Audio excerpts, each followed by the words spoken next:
नमस्कार, हमारी खास पेशकश में आपका स्वागत है। आपके साथ मैं दीपेश परगले। खबरों की भीड़ में जो खबरें होती है थोड़ी अलग, थोड़ी खास, उन्हें हम लेकर आते हैं आपके पास, जिसे कहते हैं खबरें जरा हटके। आज भी आपके लिए बहुत कुछ खास है, तो देर किस बात की, चलिए शुरू करते हैं खबरें जरा हटके। देश के ज्यादातर हिस्सों में इन दिनों सूरज सितम ढा रहा है। बेतहाशा गर्मी ने लोगों का जीना मुहाल कर दिया है, लेकिन पहाड़ों पर बर्फबारी हो रही है। गुलमर्ग और दूसरे इलाकों में हुई ताजा बर्फबारी ने वहां पहुंचे पर्यटकों को सौगात दे दी। उनके चेहरे खिल उठे क्योंकि वो गर्मी में सर्दी के मजे ले रहे हैं।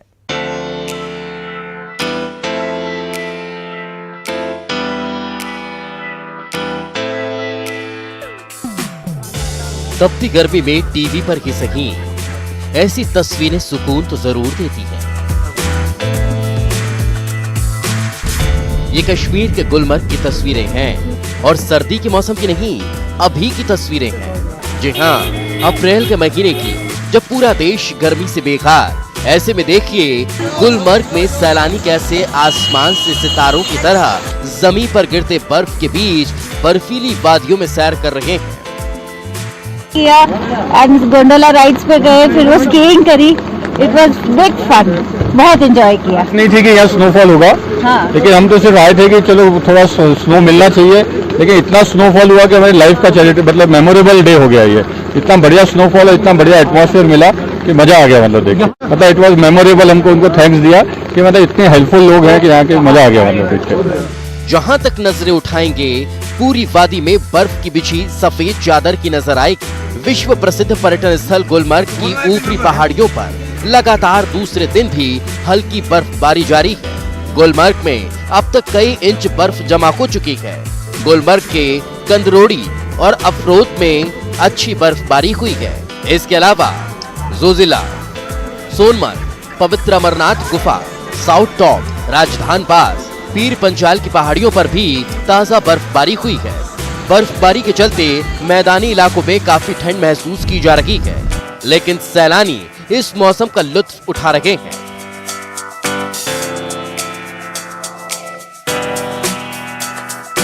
बहुत स्नोफॉल हुई है, सुबह से चालू है स्नोफॉल और बहुत मजा भी आया, बहुत एंजॉय किया पूरा स्नो। कोई टेंशन नहीं है, सब मास्क पहन रहे हैं, इवन हमें हेल्प भी कर रहे हैं और बहुत नेचर के अच्छे हैं। बहुत बढ़िया है।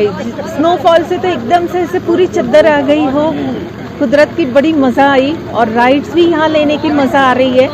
कोविड के लिए मैं बोलूँगी तो बिल्कुल टेंशन लेने की जरूरत नहीं है, प्रिकॉशंस डेफिनेटली रखने हैं। और यहाँ की सबसे बड़ी बात यह है कि this people are also very much aware about it. So mask पहनते हैं, डिस्टेंस मेंटेन करते हैं, होटल रेस्टोरेंट में भी ध्यान रखते हैं, वेटर्स एंड ऑल हेल्पर्स वो भी मास्क पहनते हैं और डिस्टेंस। श्रीनगर समेत कश्मीर घाटी के लगभग सभी इलाकों में पिछले 2 दिनों से बारिश का सिलसिला भी जारी है।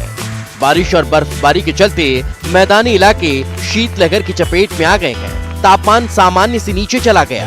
मौसम विभाग के मुताबिक अगले 48 घंटे तक मौसम ऐसा ही बने रहने की संभावना है। इस बीच सबसे कम तापमान विश्व प्रसिद्ध स्की रिसोर्ट गुलमर्ग में रिकॉर्ड किया गया। यहाँ अधिकतम तापमान 3.5 और न्यूनतम तापमान 1.0 डिग्री सेल्सियस दर्ज किया गया। मौसम बदलने का नाम ही नहीं ले रहा है। हर दूसरे दिन यहाँ पर बारिश या बर्फबारी होती है। इस साल विंटर काफी अच्छा निकला था। जनवरी और फरवरी में उतनी बर्फबारी नहीं हुई थी, मगर मार्च और अप्रैल ने इन दोनों महीनों की भरपाई की।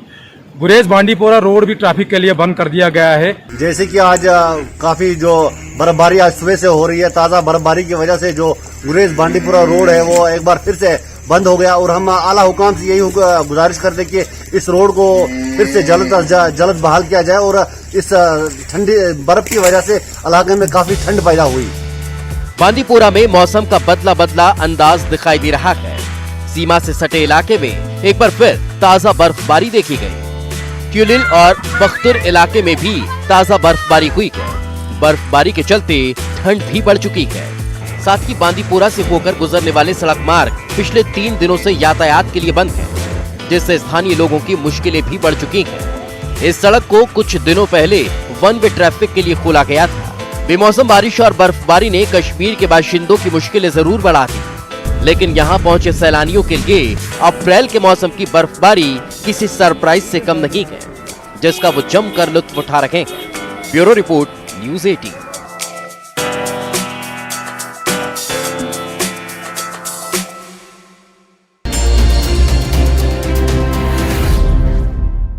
कोरोना के बढ़ते खतरों के बीच लोग जागरूक हों, लोगों को जागरूक करने के लिए प्रशासन नए नए तरीके का इस्तेमाल कर रहा है ताकि लोगों को इस खतरनाक बीमारी से बचाया जा सके। जबलपुर में नुक्कड़ नाटक के जरिए लोगों को कोरोना के खतरे से आगाह किया जा रहा है।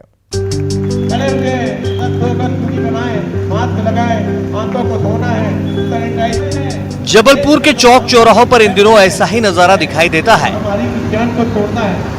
मंच सजा होता है, रंगमंच से जुड़े कलाकार होते हैं, गीत संगीत और संवाद के जरिए कहानी कोरोना की होती है। कोरोना के बढ़ते खतरों के बीच शहरवासियों को कोरोना वायरस के संक्रमण से बचाव के प्रति जागरूक करने के लिए अब नुक्कड़ नाटक की मदद ली जा रही है, जिसमें कोरोना और यमराज एक साथ नजर आ रहे हैं।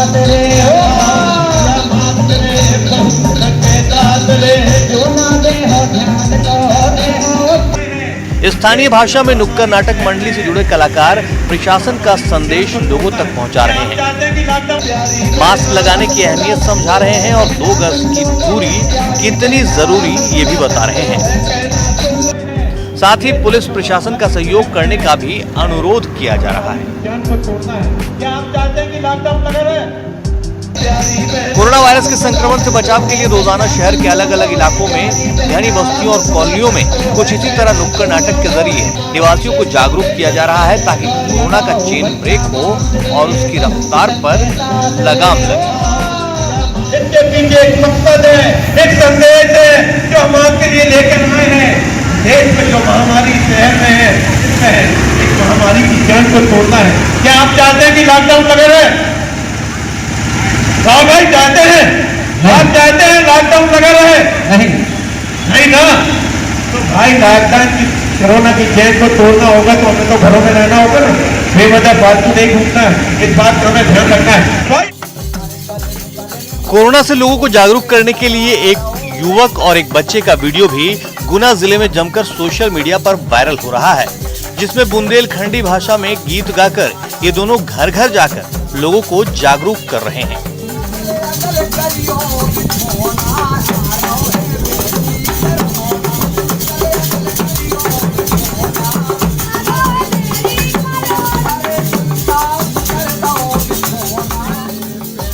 गुना के ग्रामीण अंचलों में वैसे तो अभी तक कोरोना ने ज्यादा पैर नहीं पसारा है, लेकिन प्रशासन द्वारा जागरूक करने के लिए कई अभियान चलाए जा रहे हैं, लेकिन वो ग्रामीण अंचल तक नहीं पहुंच पा रहे हैं। ऐसे में युवक और बच्चे का ये वीडियो लोगों के लिए प्रेरणादायी हो सकता है।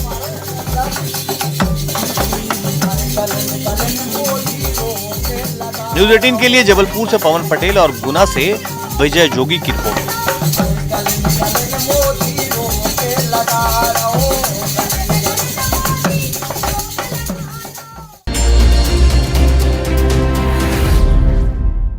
कोरोना के बढ़ते खतरों ने एक तरफ इंसानों को मुसीबतों में घेर रखा है, तो वहीं दूसरी तरफ इंसानियत के खातिर लोग मिसाल भी पेश कर रहे हैं। छतरपुर में एक ऐसा ही मामला सामने आया जहां एक ईसाई दंपत्ति की कोरोना से मौत के बाद उन्हें दफनाया नहीं गया, बल्कि हिंदू रीति रिवाज के तहत उन्हें जलाया गया।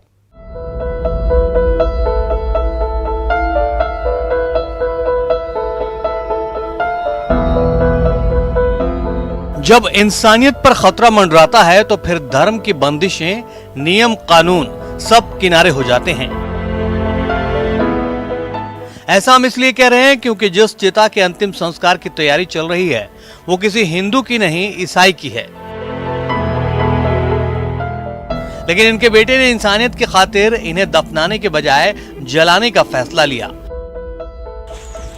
बेटे के मुताबिक जलाने से कोविड-19 का वायरस भी जल जाएगा, जिससे कोई और इफेक्टेड नहीं हो सकेगा। इसलिए बेटे के निवेदन पर हिंदू रीति रिवाज के अनुसार अंतिम संस्कार शासन के सहयोग से कोविड गाइडलाइन के मुताबिक किया गया। एक सूचना प्राप्त हुई क्रिश्चियन अस्पताल से, जिसमें संदीप जोसेफ, जो जिनके माता पिता का देहांत हो गया कोविड के कारण, उन्होंने ये जानकारी दी कि मेरे पिता श्री सैमसन जोसेफ और उनकी माता, दोनों लोगों का कोविड के कारण निधन हो गया है। तो हम लोगों ने उनका अंतिम संस्कार कोविड नियमों के तहत कराया है और इसके लिए उनका एक लिखित में सहमति पत्र हमें प्राप्त हुआ, जिसमें उन्होंने सबको जलाने के लिए अपनी सहमति दी हुई थी। ईसाई समाज के नियमों के मुताबिक मृत होने वाले व्यक्ति को दफनाया जाता है, मगर छतरपुर में ईसाई समाज के एक युवक ने एक अच्छी मिसाल पेश करते हुए कोरोना से मृत हुए अपने माता पिता को दफनाने की जगह हिंदू रीति रिवाज से अंतिम संस्कार किया। दरअसल महोबा रोड के मिशन अस्पताल में कोरोना संक्रमण के चलते उत्तर प्रदेश के मिर्जापुर के रहने वाले वृद्ध दंपति की इलाज के दौरान मौत हो गई। बेटे से अपने माता पिता के शवों को शहर के कब्रिस्तान में दफनाने की बात कही गई, लेकिन छतरपुर क्रिश्चियन समाज द्वारा संचालित कब्रिस्तान प्रबंधन ने इसकी अनुमति नहीं दी, जिसके बाद हिंदू रीति रिवाज के अनुसार अंतिम संस्कार करने की बात कही। इसके बाद नगर पालिका प्रबंधन ने कोविड-19 गाइडलाइन का पालन करते हुए सागर रोड के भैंसासुर मुक्तिधाम में हिंदू संस्कृति के तहत उनका अंतिम संस्कार कराया। सुनील उपाध्याय, न्यूज़ 18, छतरपुर।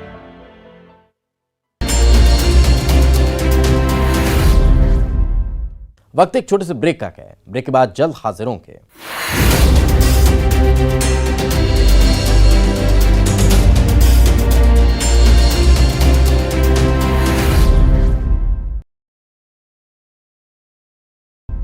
मुफलिसी और तंग हालातों में पली बढ़ी एक प्रतिभा, जो जन्म से दिव्यांग होने के बावजूद अपने हौसले की उड़ान से उसने जूडो खेल में ऐसी धाक जमाई कि अपनी झोली में गोल्ड मेडल डालकर भारतीय खेल जगत में एक धूमकेतु बन गया।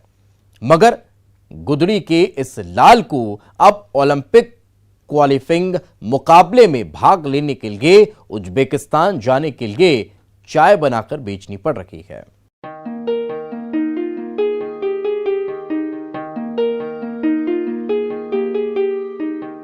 सीहोर में भोपाल नाका के करीब मुरली गांव के एक खपरेल मकान में रहने वाले जूडो के प्रतिभाशाली राष्ट्रीय खिलाड़ी कपिल परमार ने पिछले दिनों लखनऊ में आयोजित सीनियर नेशनल चैंपियनशिप में हरियाणा के खिलाड़ी को हराकर 60 किलोग्राम पुरुष वर्ग में स्वर्ण पदक हासिल कर ओलंपिक के लिए क्वालिफाई किया है। दिन रात के कठिन अभ्यास के साथ ही ये उनका चौथा गोल्ड मेडल है। इसके पहले उन्होंने इंग्लैंड में आयोजित कॉमनवेल्थ गेम्स में 60 किलोग्राम वर्ग में देश के लिए गोल्ड मेडल हासिल किया। यही नहीं, कपिल के शहर में लौटने पर लोगों ने जोरदार स्वागत किया था।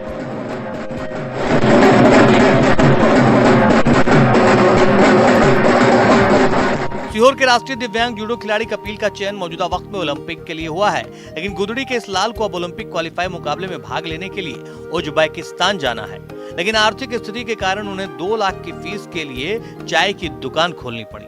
कोरोना के काल में बहुत ज़्यादा प्रॉब्लम आ रही। अभी मुझे उज्बेकिस्तान जाना है वर्ल्ड चैंपियनशिप खेलने के लिए, जबकि 2 लाख रुपए उसके लिए लग रहा है। 2 लाख रुपए की मेरी व्यवस्था नहीं है, क्योंकि अभी मैंने छोटी सी चाय की दुकान खोली है। उसमें आधा कर्ज लोन लेके, समूह से लोन लेके, माता जी ने हमारी समूह से लोन लेके मुझे दुकान खुलवाई कि कुछ तो रोजगार चले, तेरी डाइट का निकले, छोटा मोटा कुछ तो निकले तेरी डाइट का। क्या कितना मिल पा रहा? कुछ मिल पा रहा, नहीं मिल पा रहा? उससे कहाँ मिल पा रहा। लॉकडाउन लग जाता है, सुबह शाम दुकान बंद रहती है और अपनी चाय का काम है तो वैसे भी सरकार पूरा लॉकडाउन लगा रखा, तो चाय की हर एक दिन खुली 2 दिन बंद, एक दिन खोले 2 दिन बंद, ऐसा चल रहा माहौल। दरअसल अब तक देश के लिए 4 गोल्ड मेडल और अनेकों पुरस्कार जीतने वाले इस दिव्यांग खिलाड़ी का बस एक ही सपना है कि वो जूडो में अपने देश के लिए गोल्ड मेडल जीते। लेकिन इस बार की मैच फीस के लिए उन्हें अपनी मां के स्व सहायता समूह के माध्यम से इंग्लिशपुरा में एक किराए की चाय की दुकान खोली, मगर कोरोना काल में इस दुकान ने भी उनकी मदद नहीं की जितनी उम्मीद से इसे खोला गया। मेरा 2017 में गोल्ड था, 18 में मेरा गोल्ड है, 19 में मेरा कॉमनवेल्थ में गोल्ड है जो कि लंदन में हुआ था। बाकी जो 20 में कुछ नहीं हुआ था, 21 में मेरा गोल्ड है अभी 1 महीने पहले। ओलंपिक के लिए क्वालिफाई किया आपने? ओलंपिक क्वालिफाई राउंड चल रहा है, जो कि मुझे उज्बेकिस्तान जाना, ताशकंद। कितना खुशी हो रही है चयन के लिए? खुशी तो बहुत हो रही, पर सरकार मेरी कुछ हेल्प कर दे तो और खुशी हो। मुझे कुछ राशि प्राप्त करे। मुझे कुछ भी राशि नहीं मिली, मेडल की भी राशि नहीं मिली। मैं जा जाके थक चुका हूँ स्टेडियम। कपिल के खपरेल मकान में उनके बुजुर्ग माँ बाप गाय पालकर उसका दूध बेचकर अपने घर की इस प्रतिभा के सपने को पूरा करने की अभिलाषा रखते हैं। पहले पिता सीहोर भोपाल में टैक्सी चलाते थे। बीमारी के बाद अब घर पर गौ पालन कर जैसे तैसे 2 जून की रोटी की जुगाड़ कर पा रहे हैं। दिक्कत का लड़का आगे बढ़ने की कोशिश करे तो सरकार उसकी टांग खींच दे, आगे से उसको कुछ नहीं मिले। आगे से अगर उसकी सपोर्ट होए तो वो और भी खुशी खुशी। आपकी आर्थिक स्थिति क्या, अभी क्या रोजगार है आपके? मेरे पास तो सर 2 गाय है, उसी का दूध है और अभी चाय की दुकान खुलवाई है तो उसमें उसका गुजारा नहीं होता उसमें भी। कपिल के बीमार बुजुर्ग पिता को सूबे के सीएम से उम्मीद है कि शायद उनकी नजर अपने भांजे कपिल पर पड़ेगी और इसका उद्धार हो पाएगा। शिवराज सिंह चौहान जो मध्य प्रदेश के मुख्यमंत्री है, वो अब बच्चों को भांजे पे कुछ रियाज करे, कुछ मदद करे हमारी। कितनी दिक्कतें आ रही हैं अभी? बहुत सी दिक्कतें आ रही साहब इसकी। अभी आर्थिक स्थिति कितनी? आर्थिक स्थिति क्या, कोई स्थिति नहीं है कि जाने की। इतना बड़ा खिलाड़ी चाय बेचता तो अच्छा लगता है क्या? नहीं साहब, शिवराज सिंह क्या करे, मदद नहीं कर रहा, कोई नौकरी भी नहीं दे रहा है। क्या चाहते हैं मुख्यमंत्री? हम तो ये चाहते हैं कि नौकरी मिले, इसको मदद मिले। खेल और खिलाड़ी को लेकर प्रदेश सरकार लगातार बड़े बड़े दावे करती रही है और काफी सारा बजट भी खेल के लिए आवंटित होता रहा है। ऐसे में दिया तले अंधेरे की कहावत को चरितार्थ करता दिव्यांग जूडो खिलाड़ी कपिल परमार की दशा प्रदेश में खेल और खिलाड़ियों के हालात को जरूर उजागर कर रही है। ऐसे में अगर राष्ट्रीय खिलाड़ियों को खेल के लिए चाय बनाकर बेचनी पड़े तो इससे दर्दनाक दास्तां और क्या होगी। Pradeep S Chauhan, news 18 Sehore.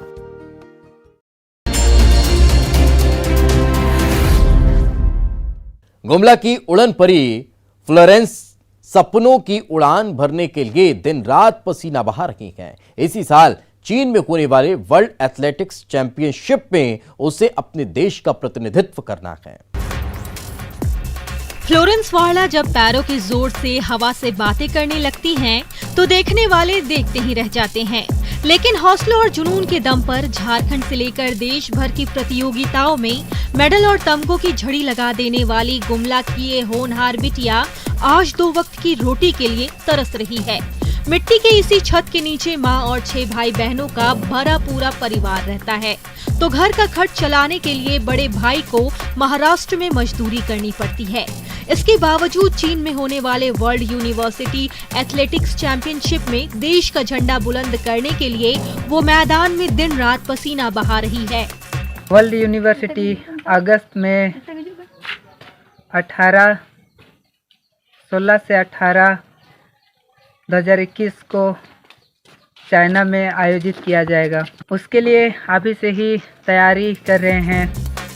गुमला की इस उड़न परी की राह में एक के बाद एक कई मुश्किलें रोड़े अटका रहे हैं, लेकिन अपने जुनून और कड़ी मेहनत की बदौलत रास्ते की उन तमाम अड़चनों को दूर करते हुए झारखंड की ये होनहार बिटिया अपने लक्ष्य की ओर बढ़ती चली जा रही है। तो उसके इस सफर में उसके कोच भी उसका पूरा साथ दे रहे हैं। मुझे इतना अच्छा प्रैक्टिस दिलाया कि वर्ल्ड यूनिवर्सिटी ट्रायल में 400 मीटर में पहला स्थान और 200 मीटर में दूसरा स्थान प्राप्त की। इसका श्रेय आजू सर को जाता है। गुमला की ये उड़न परी अपने सारे सपने पूरा करना चाहती है। देश और दुनिया भर के एथलीट ट्रैक पर अपने कदमों से उड़ान भरना चाहती है, ताकि झारखंड और भारत की दमदार बेटियों का लोहा हर कोई माने।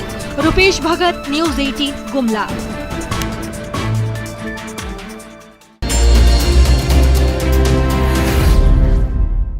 घाटी से ऐसी तस्वीरें सामने आई हैं जिसे देखकर दुश्मनों की सांसें उखड़ जाएंगी, तो वहीं देशवासियों की बाँछें खिल जाएंगी। ये तस्वीरें न सिर्फ जवानों की ताकत बल्कि उनकी हिम्मत भी बढ़ाने वाली हैं। अब वे ऐसे हथियारों से भी लैस हैं जो आतंकियों के लिए काल साबित हो रहे हैं।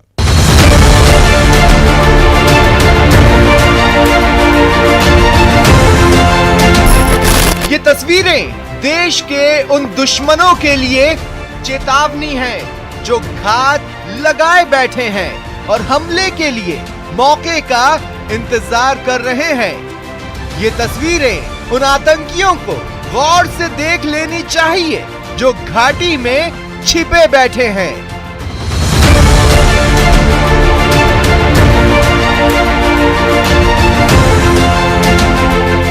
या जो सीमा पार से आकर यहाँ आतंकी वारदात को अंजाम देने का सपना पाले बैठे हैं। देश के ये जांबाज जवान आतंकियों को मार गिराने के लिए उन्हें पूरी तत्परता से ढूंढ रहे हैं।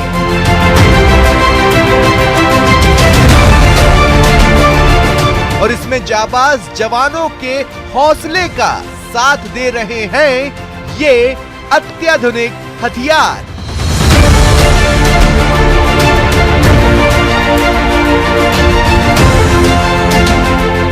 बेहतरीन मारक क्षमता से लैस है जवानों के हाथ में मौजूद ये हथियार, जो दुश्मनों को पल भर में ढेर कर देता है। जवानों के हाथों में मौजूद हथियारों में से एक है SIG सौर असॉल्ट राइफल। ये राइफल भारत ने अमेरिका से खरीदी है। चाहे लड़ाई नजदीक की हो या दूर की, ये राइफल बेहतरीन नतीजे देती है, क्योंकि SIG सौर राइफल में बेहद ताकतवर कारतूस का इस्तेमाल होता है। आतंक विरोधी अभियान में गलील स्नाइपर राइफल भी जवानों का बखूबी साथ दे रही है। इस राइफल से जवान दूर से ही आतंकियों को निशाना बना सकते हैं। आतंकियों के सफाई के लिए ही विशेष तौर पर इन हथियारों से जवानों को लैस किया गया है और इसके अच्छे नतीजे सामने आ रहे हैं। अभी इसी हफ्ते जवानों ने 12 आतंकियों को ढेर करने में सफलता हासिल की है और वो लगातार आतंकियों को ढूंढने में लगे हुए हैं।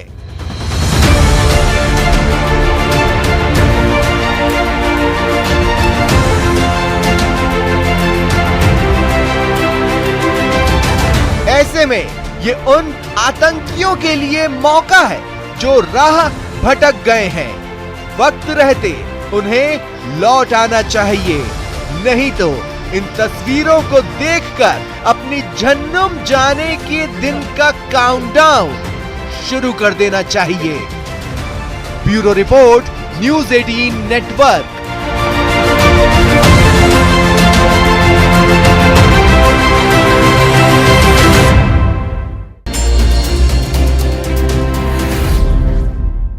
इसी के साथ हमारी इस खास पेशकश में आज फिलहाल इतना ही। दीजिए इजाजत, नमस्कार।